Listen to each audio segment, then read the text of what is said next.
Wallahi, Dieu nous l'a dit dans le Coran. وَمَنْ أَعْرَضَ عَنْ ذِكْرِي فَإِنَّ لَهُ مَعِيشَةً ضَنكًا وَنَحْشُرُهُ يَوْمَ الْقِيَامَةِ أَعْمَى قال ربي لم حشرتني أعمى وقد كنت بصيرا لا إله إلا الله قال كذلك أتتك آياتي ونسيتها فكذلك اليوم تنسى. Qui se détourne de mon souvenir, c'est Dieu qui parle. Quiconque se détourne de mon souvenir, de mon rappel, je lui assigne une vie de mélancolie, de stress. Et le jour des comptes, il va être ressuscité aveugle. Il va dire à Dieu, Seigneur, pourquoi tu me ressuscites aveugle? Le jour des comptes, c'est comme ça qu'il parle. C'est le dialogue qui a eu lieu entre ces gens-là et Dieu. Seigneur, pourquoi m'as-tu ressuscité aveugle alors que j'étais voyant quand j'étais dans l'ici-bas? Dieu lui dira, c'est ainsi que je t'ai envoyé mes signes et tu les as oubliés. C'est ainsi qu'aujourd'hui aussi je t'oublie. Allahu Akbar. Allahumma hafazna ya Rabbal. Allahumma la shamata. Allahumma la shamata. Ça, ce sont des exemples pour vous montrer les méfaits de la laïcité. Voyez-vous, ce sont ces méfaits-là qu'on veut nous apporter chez nous. Devons-nous accepter cela?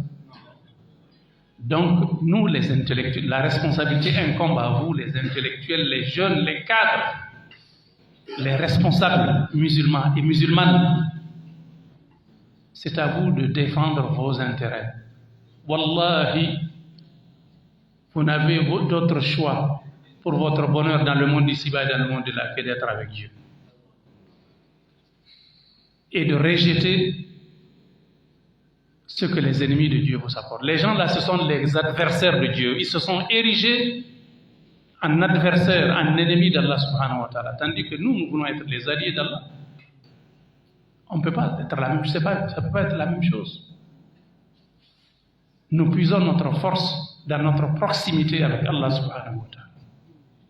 Les autres disent qu'ils peuvent évoluer sans Dieu. Et voilà le résultat. Est-ce qu'ils sont en train d'évoluer? Regardez les cauchemars, regardez les méfaits, regardez les misères dans lesquelles ils vivent. En défiant Allah subhanahu wa ta'ala. Qu'Allah subhanahu wa ta'ala nous aide. Donc, nous n'avons pas besoin de laïcité dans notre gouvernance. Nous devons nous affranchir de la laïcité dans notre gouvernance politique, sociale, culturelle et éducative. Et revenir à l'islam. L'islam nous a tout donné. L'islam, c'est un mode de gouvernance. L'islam, c'est un projet de société. L'islam, c'est une civilisation. L'islam, c'est une culture. L'islam, c'est un tout. Il vous prend en charge du berceau au tombeau. قل إن صلاتي ونسكي ومحياي ومماتي لله رب العالمين لا شريك له وبذلك أمرت وأنا أول المسلمين. La démocratie, c'est la même chose. La démocratie, c'est la politique, c'est l'aspect, c'est le vécu politique de la vision occidentale de ce monde-là. Nous avons besoin de bonne gouvernance, je l'avais dit, mais comment avoir la bonne gouvernance? La bonne gouvernance, nous ne pouvons l'avoir qu'avec des bons gouvernants. Et où est-ce qu'on a les bons gouvernants? Les bons gouvernants, ce sont ceux qui sont sortis de notre école. Une école débarrassée de la laïcité, débarrassée de l'anti-Dieu, où nous formons nos enfants dans la transcendance, dans la crainte d'Allah subhanahu wa ta'ala. Où on sait que si Dieu ne vous voit pas, si les humains ne vous voient pas, Dieu vous voit, comme le prophète l'a expliqué en nous expliquant justement, en donnant la définition de l'ihsan. An ta'budallaha ka'annaka tarahu fa in lam takun tarahu fa innahu yarak. Adorez Dieu comme si vous le voyez, car si vous ne le voyez pas, lui très certainement vous voit. C'est de ça que nous avons besoin pour vivre heureux dans le monde d'ici-bas et dans le monde de l'au-delà. Nous avons besoin donc de bons gouvernants sortis de nos écoles qui nous apprennent Dieu subhanahu wa ta'ala. Donc c'est un système éducatif performant, basé sur l'éthique et la morale, qui nous donnera des bons gouvernants. Regardez l'exemple de Erdogan qui est sorti de l'Institut des imams avant de s'inscrire à la faculté d'économie. On a donc un imam et un économiste qui dirigent aujourd'hui la Turquie. Et regardez la différence.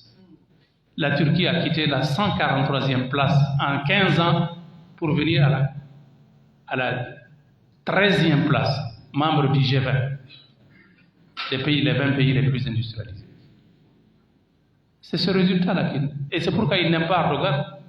Ils n'aiment pas qu'il y ait quelqu'un comme Erdogan à la tête de nos pays. Tenez-vous bien, ils ne veulent pas de ça.